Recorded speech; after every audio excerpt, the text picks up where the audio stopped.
There is no ground beneath your feet, only empty expanse in every direction. The ocean around you is warm, but it's not safe.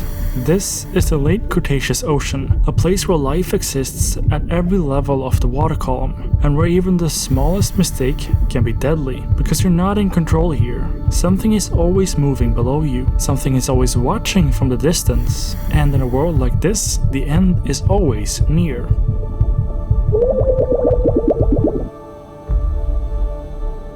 During the late Cretaceous, which lasted from 100 million years ago to 66 million years ago, the Earth's oceans were very different from the ones we know today. There were no permanent polar ice sheets, and because of that, sea levels were much higher. One study saying that in certain areas the ocean then was 200 meters higher than it is now. This led to ocean water spreading across low-lying continents, pushing coastlines further inland than they are today.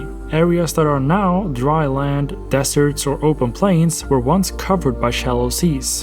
In North America, for example, a vast inland seaway cut through the continent, dividing it into two separate landmasses. The oceans themselves were also significantly warmer. Tropical and subtropical conditions extended much farther toward the poles than they do today. Evidence of this comes from fossils of warm water organisms found in regions that are now cold and icy, showing just how different the global climate was. And if you were there looking out across the water, the landscape would not resemble the deep open oceans we often imagine. In many places you would see broad, shallow seas stretching toward the horizon, and near the shore the water could appear bright turquoise. But those shallow seas played a critical role in how life functioned in these oceans. Because sunlight could penetrate the upper layers and often reach the seafloor, photosynthesis was far more widespread in these shallows than in deeper waters. Microscopic algae and phytoplankton formed the foundation of entire ecosystems, converting sunlight into organic matter that fueled everything above it. These enormous shallow regions acted like nurseries, providing habitat, nutrients, and ideal conditions for animals to thrive.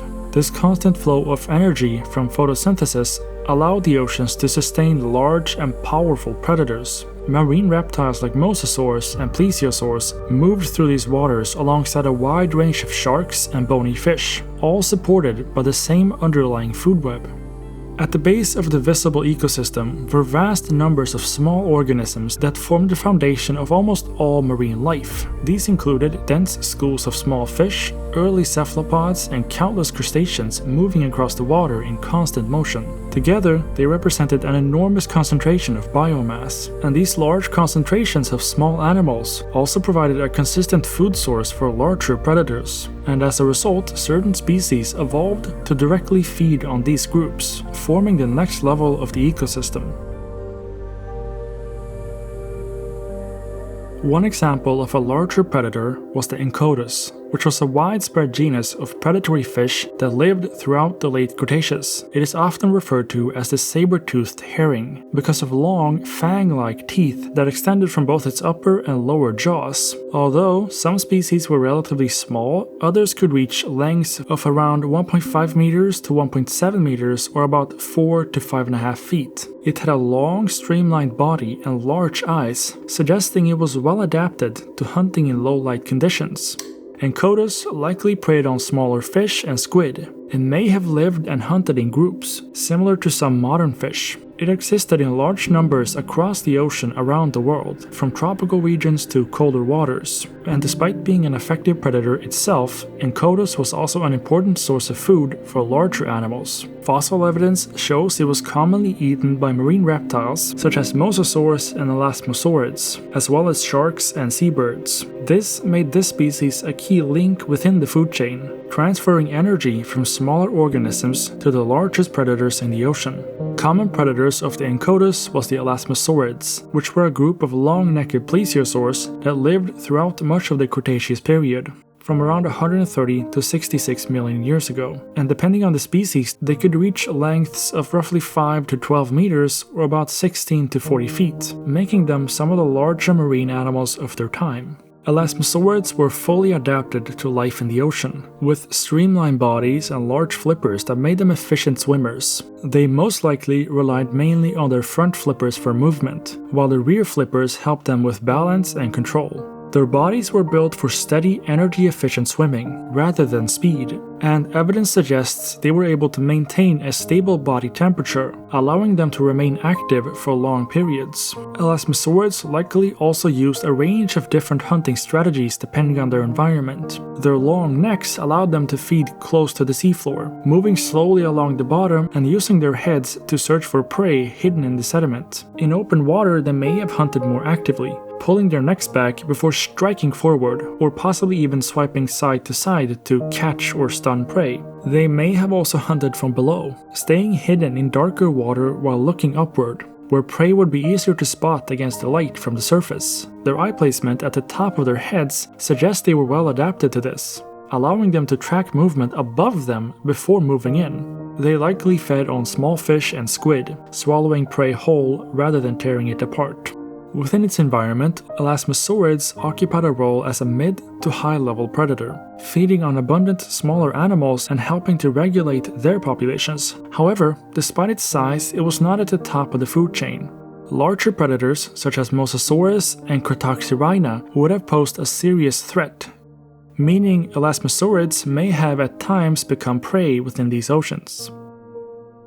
Squalicorax, often called the crow shark, was a genus of medium-sized sharks that lived during the Cretaceous period. Most individuals reached lengths of around 2 to 3 meters, or about 6.5 to 10 feet, although some larger specimens grew closer to 4.5 meters, or 15 feet. Its body was similar in shape to modern reef sharks, but its teeth were more like those of a tiger shark, with curved serrated edges designed for cutting through flesh. Squalicorax was both a predator and a scavenger, feeding on a wide range of animals. Fossil evidence shows it consumed fish, sea turtles, and marine reptiles, and its teeth have even been found in the bones of dinosaur carcasses that had drifted out into the ocean, suggesting the scavenging part.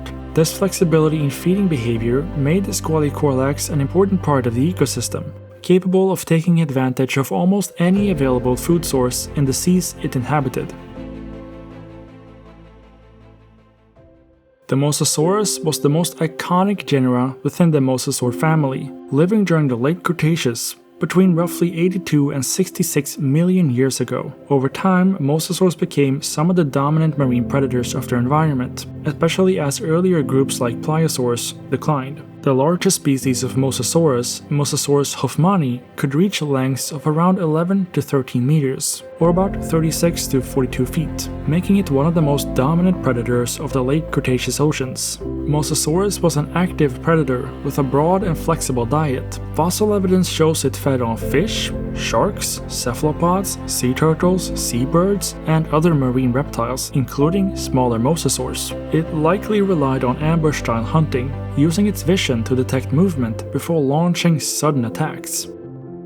While it may have hunted near the surface, evidence also suggests it could operate in deeper waters, making it a highly adaptable predator across different parts of the ocean. And fossils also show signs of violent interactions between individuals of the same species, including bite marks and injuries to the skull, suggesting that Mosasaurus may have engaged in aggressive encounters, possibly over territory or food. Overall, the Mosasaurus occupied the very top of the food chain, acting as an apex predator within a complex and highly active marine ecosystem, where even the largest animals were constantly competing for survival. Cretaceous was a large extinct mackerel shark that lived from around 107 to 73 million years ago. It could reach lengths of up to 7 to 8 meters, or about 23 to 26 feet, and weighed several tons, making it one of the dominant sharks of its time. In overall appearance, it resembled a modern great white shark, with a powerful streamlined body built for speed. It was an apex predator, feeding on a wide range of marine animals, including fish, sharks, sea turtles, mosasaurs, plesiosaurs, and even flying reptiles. Its teeth were large and razor-sharp. Fossil evidence suggests it was capable of high-speed bursts, likely using sudden lunges to strike prey with devastating power, similar to our modern great whites, with estimates suggesting it could reach burst speeds of up to 70 km per hour or 43 miles per hour in short, high-speed bursts. It was also a widespread species, with fossils found across much of the world, especially in the western interior Seaway in North America. Over time, however, its dominance declined, Increasing competition from emerging marine reptiles, such as large mosasaurs, along with changes to its environment, likely contributed to its eventual extinction before the end of the Cretaceous. Together, all of these organisms formed a single continuous system, where energy moved steadily through every level of the ecosystem. It began with microscopic life, powered by sunlight, passed into immense numbers of small consumers, and then flowed upward into increasingly specialized predators. This structure also meant that no species existed in isolation. Predators like Kocsis constantly linked the smallest prey to larger hunters, while animals such as elasmosaurids and squally corax occupied shifting roles as both predators and prey, depending on size, age, and circumstance. Even apex predators like Mosasaurus and Cretaceous, they were both ultimately dependent on the stability of the layers beneath them. So, in a way, it's very similar to our modern oceans, but also not, considering the very different species during that time and how much more brutal it truly was.